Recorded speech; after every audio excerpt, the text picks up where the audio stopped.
Hey everyone, it is Damien here from Hybrid Heroes, and thank you for jumping on today's podcast. And today I'm going to be recapping HYROX Brisbane. It was such an incredible event just over 7 days ago now from this podcast. So we're going to talk about HYROX Brisbane, some of the things that went down there, and also what I'm going to dive into is we're going to talk about because we had a lot of success at this event. Not only from the athletes I work very closely with, a lot of our clients and athletes on our training app also set a whole bunch of new PBs. And what we can see just in the community of HYROX, and watching other people continue to set records and grow in this space as well. So we're going to talk all about it. And what you're going to be able to take away from this is what you can start to focus on and introduce into your own training, right? That is going to allow you to continue to get better at HYROX as well. Because, especially HYROX is growing, and a lot of people now that we're involved with are now getting into, their second, their third, their fourth race. So how do we keep making those improvements? What do we keep focusing on? It's very clear. It is so clear now what you need to do. And it's actually very simple as well. So we're going to dive into it today. It's going to be a great episode, and I can't wait to share all of it with you.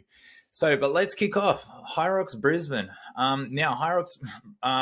Brisbane is just going through a cyclone at the moment, which is crazy, because when we were there just over 7 days ago, it was just like beautiful weather. It was calm. It was sunny. Being from Melbourne, where our weather is always, hot and cold and changing all the time, it's always amazing to head up to Brisbane. And the event was awesome. It was at the convention center there in Brisbane, and they made it bigger this year. From last year, it was a little bit smaller. So the course map was increased, very similar to the Melbourne map, where we saw just sort of like it was just under like two big laps that you could run, which made the course really fast, and the layout super simple. So the actual course was great, and we saw plenty of records being broken there as well, which was really, really good. Like myself and our crew, we just come off the Auckland race, and Auckland was a 1 lap outdoor race.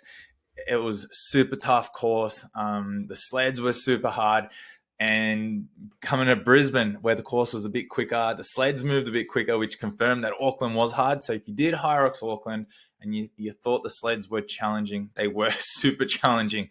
We can confirm. But that's all part of it. That's part of the sport as well. We're forever learning that every course is, yes, it's the same event, right? But there are faster courses, there are slower courses. But that's the beautiful thing about sport, is you just got to make do with what you have at the event. Some things that happen is a couple of our athletes that we coach here, Gabrielle and Nicola. If you haven't seen them, they are doing women's pro doubles here, and they've smashed it. They won their event. They qualified for World Championships, or in the Elite 15, and they set another APAC record. So they're beating their own records every time. So that's their third win, which is crazy. So it was awesome to see those girls get that win. We had Gab and her husband Jordan compete in mixed doubles for the first time. So I did mixed doubles with her all last year. So her husband Jordan, again, which is a really close friend, he's been training super hard, and they cracked that sub 60 time there in the mixed pairs. And the mixed pairs in Brisbane was such a stacked field. We had Joanna, she was there doing it with Hunter McIntyre. Tia Toomey did it with James Newbury. There was just countless. There was so many big names in there. A lot of people from CrossFit have been coming over to HYROX, which is awesome to see. And these guys are absolutely throwing down. And again, the pace is just increasing quicker and quicker, which is getting ridiculous. So, just to get sub 16 mixed pairs used to be a qualifying time, where Gab and Jordan, I think they got a 58 something, and it wasn't even enough to qualify, which is crazy. So Brisbane was a stacked field. So it's a very competitive field there, which was really good to see as well. I went and did my men's pro solo as well. So I got a 1:15, 52. I should know just off the top of my head. So just under 116. So I got a new PB there as well, which was really good. And it was an improvement because I did a 119 in Auckland. So to increase it a little bit here, was really, really good just 4 weeks after. So a lot of success. The hybrid heroes crew, our immediate crew, we all headed up there, and we all had a really, really good weekend. And so many people now, like our training app, Hybrid Heroes training app, is growing. We're getting more and more people onto the platform. More and more people are going through the training, and it's been really awesome to see the feedback, to see people getting their PBs. But more importantly, and this is also another big thing, is people feeling good about it. Because one thing I see a lot of, and hence why we help people, is a lot of people do it the hard way. They just kill themselves. Training's hard, the event's hard, running's hard, and then they're just glad to get it done. But to feel good in training and to feel confident and capable, and then do an amazing event, and then feel like you want to go again and go back into training. Like a lot of us, we talk about how we fall in love with the training so much that the event is amazing, but we just want to get back to training because that's our routine and our consistency. So that is a big key thing, and that's already going to be, I guess, a lesson to learn. That is, if you're doing HYROX and you're on your journey, but it just feels hard, like every day is hard, like training's hard, you feel like you're tired all the time, you're hanging on for dear life, and you're just trying to get to the event. Like there is some fundamentals, right, that are going to be wrong, and we're going to talk about this all now, which is going to be great news. So we shall dive into it. And I guess every race we do, and this is the great thing now, is we're learning. We're always very heavy on reflecting and looking back at like my race, the people I work with race, that I'm close to. I'm looking at the data of all our athletes on our training app, and it's, I'm privileged to be in that position that I'm constantly being able to sort of see, what everyone's doing, what's working, what's not working, how can we learn, how can we get better, and we start to really just see the common factors with everything. And HYROX as well. And I'm not talking about, like the elites, right? The elites are like 0.02% of the, the people who do HYROX. So there are still factors that they do that are still the same that beginners do. And for most people that are listening to this podcast and that we work with, they're beginners to intermediates at best. And there's only very few advanced people. So the factors that I'm going to go through and talk about now, and this is probably surprising to a lot of people, is the advanced people, if anything, and are doing probably even more simple things than a lot of beginners. And that's one big mistake we see a lot of people do is when they're new to the sport and they're new to HYROX, is they're overcomplicating it, right? By doing what's overcomplication, doing too many varied workouts, doing random workouts, doing like AMRAPs and Metcons and 5 round for times, and just doing all of this doing a workout where they're doing simulations all the time and they're adding so many different movements and components into their training. Again, this is it's why they do it and why this happens, especially from a beginner, even intermediate point of view, is because it's also fun, right? It's fun to do new things and varied things. And because you're still trying to develop a lot of skills, you want to sort of throw yourself at a lot of stuff, right? And this is so important, right, for skill development. And if we give, even as a coach, if I give someone who's relatively new, even an intermediates are probably the one we have the most trouble with, because they're the ones that they're not new, they're not super advanced, but they're at that point where they're really trying to push and be more, do more. And when you give those people something really simple and basic, it's almost like it's too boring for them. They don't want to do that. And if that's you and you fall into that bracket where you're like, yeah, but I want it to be harder, I want it to be this. And I guess this is part of what we're seeing with HYROX training and the stuff is simple works, right? Even if you look to a lot of Olympians, people at the top of their game, they don't actually do anything crazy. They They just do the simple things, the fundamentals. All right, go back to your Kobe Bryant, your Michael Jordans. They're always saying it's always like, go back to your fundamentals, do the basics. So that is one thing that we're seeing is a continued part of our success, is following simple training structures. Right. And also the great thing about simple training structures is because they don't sway, or they don't change dramatically over time, you can do it for a longer period of time. Because if you're always orchestrating this very complex, intricate, like let's call it a 12-week program, to then design another one and another one and another one, that gets really hard to do even from a coaching point of view, let alone if you're just the athlete figuring it out as you go. It's like, how do you keep building on that?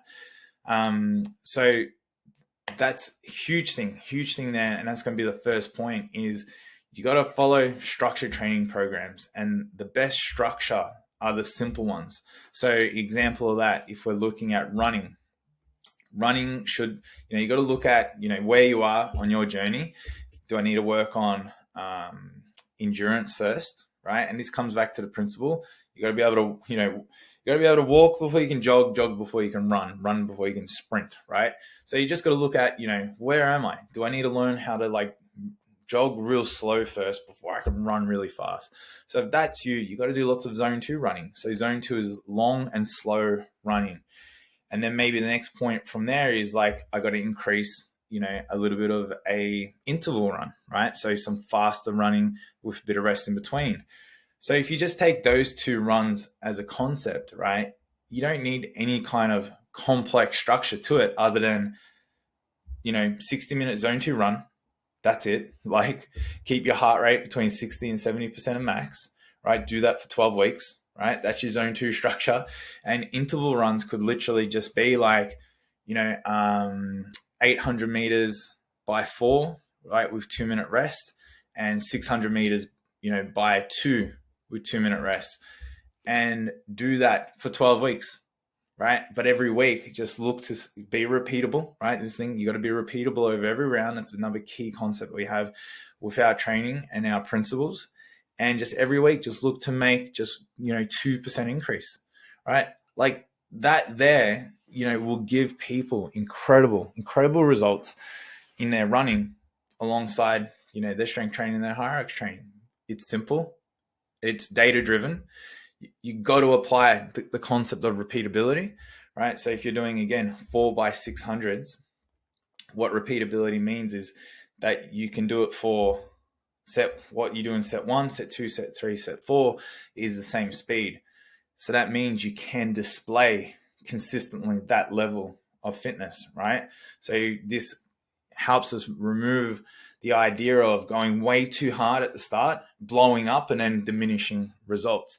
That means that you've overexerted, right? Another way that I like to bring this back to, because a lot of people can resonate with strength training, is that if you're doing a bench press, you don't do 60 kilos on your first set, then go 50 kilos and then go 40 kilos. That's diminishing. That's sort of bad strength work. So it's the same with running. So if you're doing any kind of run work where you're starting off really fast and it gets worse and worse and worse, right, that is actually going to be a poor quality training session. So you see how if we actually slow you down, create repeatability, and then every week as you adapt, because your body adapts to it much better, you get a 2% increase. You could be doing those 600s, let's call it at 3-minute 30 pace or 4-minute pace. That could easily then, if you just go, well, now I can go to 5 seconds quicker the next week, 5 seconds quicker the week after, but I can continue to repeat, right? After 12 weeks, which 12 weeks seems like a long period of time, but it's actually a very short training block. That's like a training cycle, right? Is typically 12 weeks is the amount of time for the body to gain the maximum adaptation to anything. You're gonna make huge increases in your running speed, right? Just by making those small little gains. But also you're not hanging on for dear life, because as your body adapts and the intensity factor, or the PRE is the same. So that perceived rate of exertion is the same, about that 80-90%, right? And you're going to adapt. So you see how simple works, right? That is an example, and I really hope that resonates with you.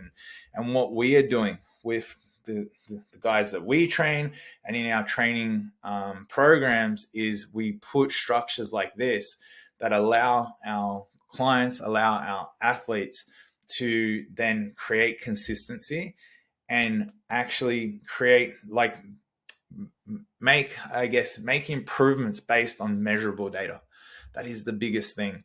So simple works. And so I've just been planning and structured, even for Gabrielle and Nicola. They have their world championship now. They're 14 weeks out from worlds. And they've got, tempo runs, they've got zone 2 runs, and they've got interval runs. And we used very simple, very similar sort of structures to this over that time period. And so even when we look at it, we're like, wow, this is brilliant, because it's so easy, it's simple. But the takeaway, and this is the biggest thing when it comes to simple structures, is it's all in the execution. Is 100% then in showing up and making sure that you hit your numbers and you execute to high quality. So that is going to go a little bit into the next thing I want to talk about. But, how we bring quality and higher levels of execution is better warm-ups, right? Is making sure the body is fueled correctly, is making sure that you're doing some mobility work and, loosening up joints that aren't right. And also, being consistent in your training schedule. So we don't want to be frantic and just fitting it in where we can. Is actually putting time aside each week to make sure that, you're getting your quality training in, where I know a lot of people are just trying to squeeze it in, where it's like actually just creating some time for you to get in your training allows you then to focus on that session more, rather than already focusing on the next thing you got to do or stressing about work or so forth. So again, the execution is key, but simple works. All right. So again, if you're someone who potentially you have this complex training program, right, or even you're unsure of how to move it, there is nothing wrong with simple. There is nothing wrong with boring, and we're having a success with it. But even the people at the top of the game, this is like the secret, right? The secret. It's not a secret, but it's, this is the thing, is like simple works, right? Which is really, really cool. All right, we're going to talk about another key of success, right? So that's number one. So the second thing that I've relearnt, this has been like another awakening back on my journey, is the importance of nutrition. Like, wow. Like, so I guess, I've been a coach for 17 years. I've tracked food. I've eaten a lot of food, and food plays such a huge role, and good quality food. Over the years, I've learned how to, a lot of the food that we have in the house is really high quality food, like vegetables, fruits, a lot of lean meats, good whole grains, all those sorts of things, right? And with this style of training and hybrid training, so if you're here and you're training hybrid, right, you're burning a lot of calories, right? Yet going out for runs, you're doing, like we said, zone 2 runs, you're training at high intensities, you're doing strength training, you're doing HYROX. There is so much output. There is so much output. And I know this is like, I'm not going to talk for absolutely everybody, but I'm going to talk for most people.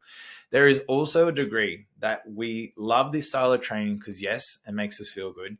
Yes, we love the challenge. Yes, we love the style of training, right?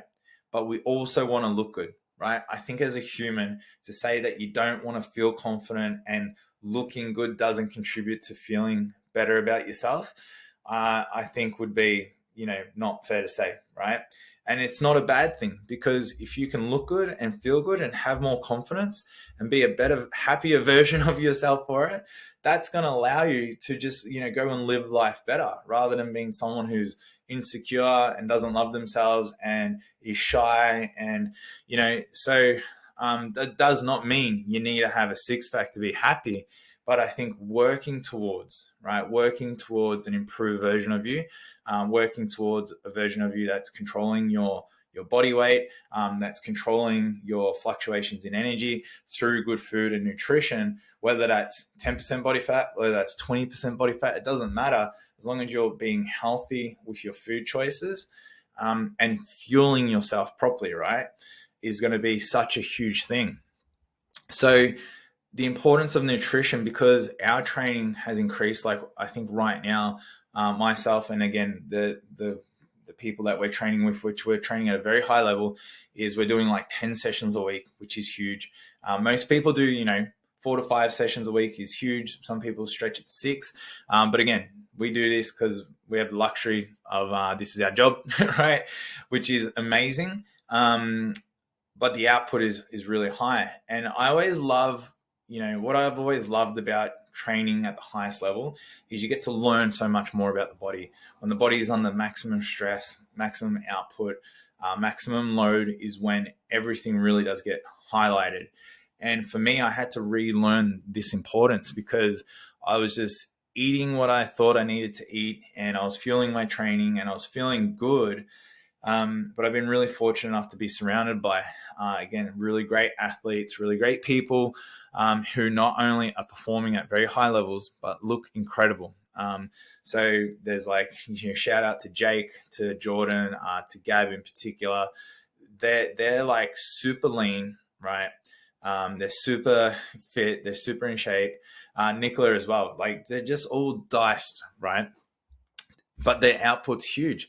And the one thing that I noticed when traveling with these guys, and this is something that I was like, I had to learn, and I really want to share this with you, is like these guys, like literally we traveled to Auckland and they brought their scales. They brought their scales with them, and they're measuring their food and they're calculating everything that's going into their body. And I was like, okay, that's like cool. That's how precise they are. But look at them, these people. If you don't know who they are, jump on my Instagram. There'll be photos of them somewhere. But they're completely, in shape and conditioned. And I was just like, that's it. That's what it takes, to be there, that level of precision. So I'm like, for me, I'm not super lean. I'm not fat. I'm just sort of, I always feel like I'm a little bit, fluffy, let's put it that way. And I'm like, I got to start tracking again because I want to look good. I want to feel better. But also I noticed I was tired and I'm struggling with some of my sessions. And I'm like, it must be the food. And I'm looking at these guys and I'm like, common factor is I got to get back and track, because whenever someone's like, how much are you eating and what's your calories a day? I'm just kind of like guessing my way. And I don't actually really know. I just know that I eat when I'm hungry. And I just seem to be hungry all the time anyway. So, but I restrict myself, and this is what I'm getting is I restrict myself because I don't want to get fat, right? So I'm in this position, and a lot of people are in that position too, where we need more fuel, we need more calories, but we don't want to get fat, right? That's just the fear that is associated with it. So I started tracking my food again. I started going, you know what, I'm going to calculate it. I used to do it years ago, and I think I had a bad experience, and I just didn't want to do it. But I started tracking it, and I've now been tracking ever since Auckland. So I think it's been like 5 or 6 weeks now where I've just been tracking every bit of food. And like the change is phenomenal. So my calories went from probably around, like, if I was to guess what I was consuming, I was under consuming drastically. I would have been having like 2,000 calories, 2,200 calories, I reckon, a day. My carbohydrate intake was half of what it is now, I would say, because I just was avoiding overeating it because I was, again, worried about getting fat. That's my reason. That's the reasoning. And I know a lot of people are in that same bracket. And I was struggling with recovery. I was struggling with training output. I was doing it the hard way. My sleep was going to shit. And I was still fat. I was still holding weight because I should have been dropping it, but my body was so stressed. So when I started tracking my food as well, my calories again went from, because if I was to measure it, it would have been around 2,200. I'm eating now around 3,200. My carbohydrates are up around 400 grams a day. So to give you an example, a full bag of rice is like 70 grams of carbohydrates. So I'm eating 400 grams a day now, which I'm having so much food. I'm eating so much food now. I'm like, how this is like crazy, right? And it took me a few weeks to adjust to eating more food. And because I'm tracking, my carbohydrates are up, right? So that is the thing that is fueling performance, that's going to allow me to recover and do all the amazing things. My protein, I actually reduced a little bit because as a guy, we always need protein, but I was over consuming protein, right? And my fats, right, now are under control, where my fats, because fats are needed, right? You need it, but if you overeat it, there's too many calories in it. So a lot of the fats that I was consuming that I got rid of when I started tracking, because that's what tracking does as well, is it allows you to monitor, if you're putting butter on your bagel, or if you're putting aioli, if you're putting mayonnaise, if you're putting all these extras, right? Because you got to type it in, you got to write it, you think twice about doing it. And the fat content that I would have added just via condiments and flavorings and these little things was ridiculous, was absolutely ridiculous. So my fats have been in check. And since doing so, like I said, all I do is I feel like I'm eating nonstop, but straight away, my body weight has come down. It was fluctuating around 87, 88. It now sits under 87 all the time, right? I'm feeling way better. My stomach is flatter. I'm not bloated, right? I've got way more energy, immense amounts more energy. I'm recovering better. I'm sleeping better. I feel less inflamed. I feel less fat and fluffy, as a term, right? And I'm eating, it feels like I'm eating twice as much, right? Which is ridiculous. And again, this is something that I've learned because, if we look at Gabrielle, so those who know Gab, I'm going to use her as an example. She is, I think she's around 65-ish kilos, a bit more, not exact. But she's eating like 4,000 calories a day. And why I share that with you is because a woman who's training and output is eating 4,000 calories, where there are so many girls I know that are scared to eat more than 1,500 calories. Again, because we're this fear of getting fat, right? So again, this is the message and the key lesson that I really want to share. And I'm going to continue to share this so much because it is a problem. It is a serious problem where we're eating not enough food, right? Women, you need to eat lots of food, right? This is going to help level out all your hormones. It's going to help get your period back. And it's going to help you lose body fat, because a lot of the problems that we have to do with we don't want to get fat, right? So we do all this hard training and we don't eat enough, right? Because we train hard because we're worried about getting fat. We don't eat enough because we're worried about getting fat. And then we actually create a bigger problem. And I guess why I'm highlighting this is because I believe this is the main reason. Because if people weren't worried about getting fat and you just should eat to fuel your performance and to feel good, why don't we eat more food? Because we don't want to get fat, right? It's like the only thing that I can really consistently say that this is our problem, right? It's a true thing. Guys, you're in the exact same bracket. I've had a lot of success, and not only am I having this success here, and see, I've done this before and I know it. So straight away I was like, duh, like, why didn't I just get back to tracking my food, right? But there's a lot of guys, and I'm working with some right now, and we're tackling this same situation. And like the messages, like, and I've been sharing some on socials, is just like, I feel way better. I'm lifting more. I feel stronger. My body weight is already like coming down. I'm feeling lighter. It's like I'm feeling leaner, and we've increased like their carbs from like 200 to like 400, right? It's so carbs aren't the problem. Carbs do not turn the fat. And again, if we're looking at HYROX and hybrid training, like I said at the start, the output is huge, right? So this is almost like, if you love food and you love training, this is a great program to be on, because you get to eat and you get to train and you get to get leaner and you get to, be strong and fit. So nutrition is such a huge thing. If you do listen to Hunter McIntyre, so he's like world champion male at the moment. He did this Instagram post the other day, and he was just like basically saying, you think the top athletes are like eating like, really good organic whole? He's like, no, they're eating Macca's, they're eating pizza, they're eating this, they're eating that. And it's so true, because athletes at the highest level who are training 10 sessions a week and just burning so much, they need to get calories in. They don't have enough time. So they eat these highly dense calorie foods, right? It is true. But it is not an example. It's not to be like, well, cool, I get to eat all that. Absolutely not. Like if you can then get in your requirements, right, from tracking your food and eating good quality foods, that is where you then really will feel better, sleep better, hormones better, your output. And again, for majority of us, we're not high level athletes. We're not like, professional training 5 hours a day. So you definitely should not be eating all of those really high density foods. Does not mean that if you love KFC or you love a pizza or you love a big burger or brisket at your favorite place, that once a week you can't go and just indulge. Absolutely.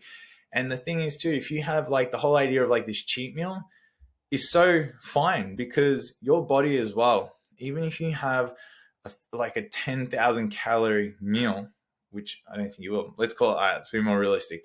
You have a 2,000 calorie meal. Your body can't absorb all that fat, all those calories in one go. So if you only do that once a week and you go to your favorite place and absolutely go nuts, by the time you then go back to your normal nutrition the next day, normal training, like you'll definitely feel heavy and probably a bit slow, but you're not going to gain fat, right? And that's the thing when it comes to nutrition and training and everything we do in life, is our body, our result is always just the average of everything that we do, right? So that's why good food, good nutrition, tracking your calories, hitting them consistently, right, is going to give you a really great average, okay? Do we see the common factor here with nutrition and training? It's simple, right? It's just tracking your food, right, and hitting protein, carbs, fats, right? So if you do need more help with this, I'm actually going to put some details in the description of how to work out what we call like your BMR, so your base metabolic rate. So that's if you were to sit in a chair for 24 hours, that's how many calories you burn. So actually, I'm going to go through an example, but I will put the calculator in the description here, right? And this is, again, to show you how many calories we really should be eating. So I've got here an example, 65 kilo female who trains 5 days a week, right? So we want to work out her base metabolic rate first. So I've done the calculations here, right? And there's so many calculators. You can even just type in Google, ChatGPT, can you calculate my base metabolic rate? So for her, it's 1,400 calories, because it takes calories to keep the body awake and alive, right? Then we add on, she's training 5 days a week, right? She's an active girl. So it's added on also what we call her total daily energy expenditure, right? So it's times her base metabolic rate by 1.55. Again, calculations, it does it all. So her total daily energy expenditure, obviously this is just an approximate, right? But this is, very thereabouts, is 2,170, right? So let's call it 2,200 calories. Now that is probably, as accurate as it needs to be for most females, 65 kilos who are training hybrid 5 days a week. So, if you're a girl, are you eating 2,200 calories, right? And are you okay with eating 2,200 calories? And some of you are like, absolutely, I probably eat a bit more. I probably eat that amount, but there will be so many of you that are like, that scares the shit out of me, right? So if we're looking at that, so that's 130 grams of protein, right?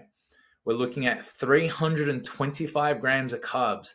And this is the healthy amount of carbohydrates that you should be consuming, right? To fuel your training and your performance and to get leaner, right? And the fat intake would be 65 grams. So that is your 2,200 calories. So see, there's so many people, guys would be scared to consume 325 grams of carbohydrates, let alone females.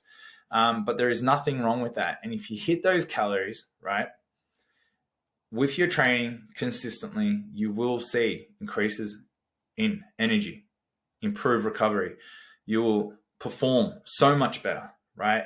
And you will eventually start to get leaner, right? And the thing is, if our weight stays the exact same, but now you're eating 2,200 and you want to lean out a little bit more, you can take 200 calories out of that. So you eat 2,000 calories. Now you're in a deficit, and that deficit will now start to see you drop the weight and lean out. But if you're only eating 1,500 calories, already under eating, and then how do you reduce even more? And this is where we can get into dangerous positions, right? Dangerous positions. All right, a guy, you're 85 kilos, you're a male, you train 5 days a week. BMR, base metabolic rate, is 1900 calories, right? TDEE, total daily energy expenditure, right? You're up around 2,900 calories, right? Give you an example. I'm on a low calorie at the moment. I'm on 3,200. My goal is to build it up to 4,000. And that's the thing. If you're at 2,000, it's probably not wise to jump just massively right away. Or if you do so, just be okay that the body will just like hold on to a little bit of weight initially for the first week or two, and then it will level off. That's why we talk about this language like building up to your calories. But 2,945 calories, 3,000 calories.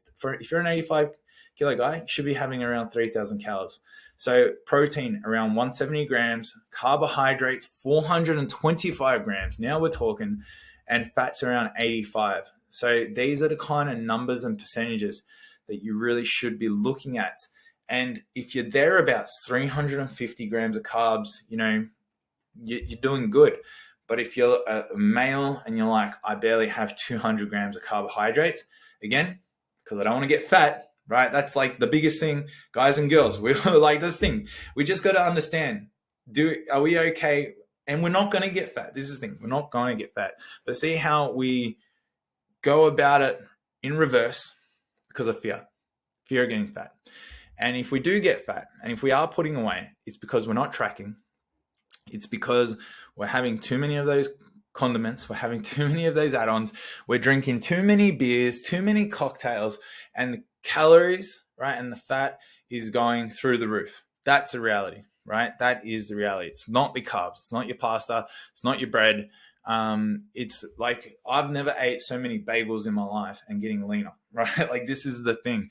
When you track, right, you then know exactly what's going into your body. Exactly. So guys, I'm really trying to, drum this in, because if you get these concepts right, simple training structures, tracking, and just being consistent with your food intake, like you're going to improve as a human, as an athlete, so quick, so good, and you're going to feel incredible, right? That you're going to be like, I can't believe it was just this easy. Now, what's really cool too here is we now have an ability to help you with all your nutrition in our Hybrid Heroes training app. So we have MyFitnessPal that integrates into the app now. So as you track your food, it uploads into the training app. So you can see all of your macros, you can see your rings, right? You can see, how many more carbs you need, if you're going under, if you're over, and I can track and monitor this with you. And the great thing is in our training app, because you have me in there as a coach, you don't need to figure it all out as well. Is I can set all these targets and you can start tracking and we can work together. So it's obviously super easy to do on your own, but it's always good to work with someone, have guidance, and someone to keep you accountable as well. So this is what all of our athletes are doing. I am now, as we've just launched this Insta training app, I'm really reaching out to people now and saying we've got to look at nutrition, because again, if you're someone who you didn't improve your time at HYROX, you're finding you're not recovering, you're potentially getting injured too much, you're finding that you're just on the limit all the time, and your answer to a lot of it is train more. I got to do more. Well, it's no, it comes back to the quality, to the execution. And if you're not tracking and you don't know how many calories you're eating, you don't need to track every day religiously. But if you're just guesstimating all of your values, it's just an easy area that you can make improvements. Like this is such an easy way. All right. Oh, that was a big talk on the nutrition. I'm going to sort of start to wrap it up now. But there was a third thing. There was a third common factor about people kicking butt and crushing it in their HYROX training, their hybrid training, right? Because HYROX just introduces you to more people, more friends, and you can do way more events as well. Like we've had people do marathons now and half marathons and Spartan races and the grid games. There's so many new things that are coming out of this, and it's all got to do from community, right? So if you're also wanting to see long-term results, you have to get yourself around a bunch of people. Your community could literally be 3 of your best friends that just catch up every Saturday for a workout or train a couple times a week.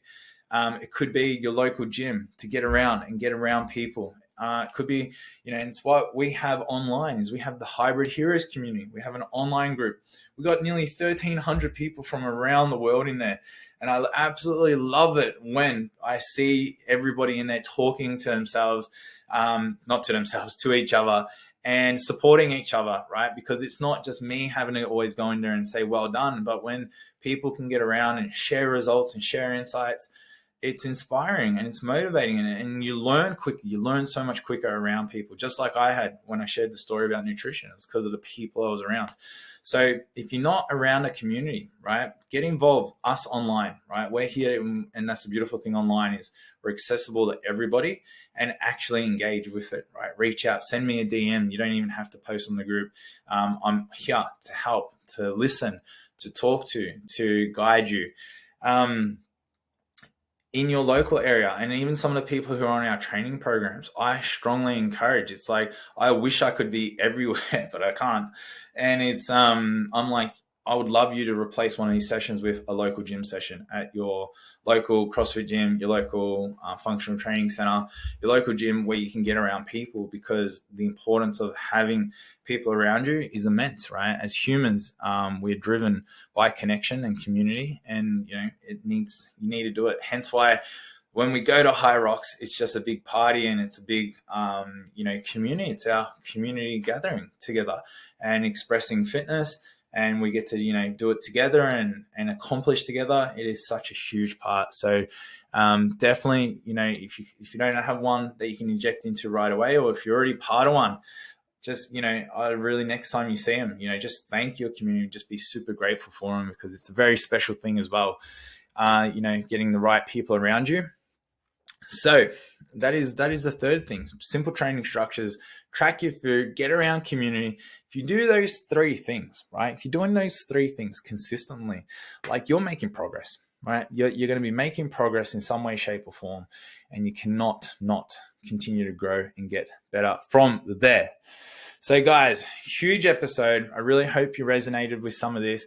If you do need help, if you do want to get involved with Hybrid Heroes, how you can do that is you can join our Hybrid Heroes training app. Link is below. We give you a 7-day free trial to come try us out, right?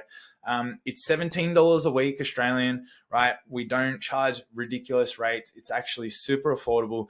We give you access to all of our training programs. You get nutrition guidance.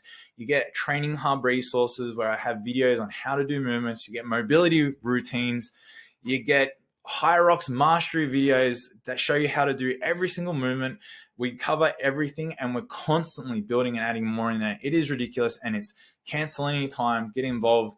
If you want to really get your HYROX training on point, Hybrid Heroes training app.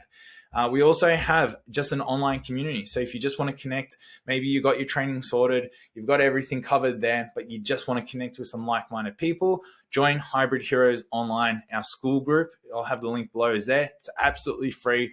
Get involved there, introduce yourself, and we'd love to have you part of our amazing crew. Other than that, there's not much more to it. That's our 2 ways there. We have our podcast. We got our website where we've got other resources as well. Guys, thank you so much for listening. I cannot wait until the next episode. And other than that, guys, keep training hard, track your food,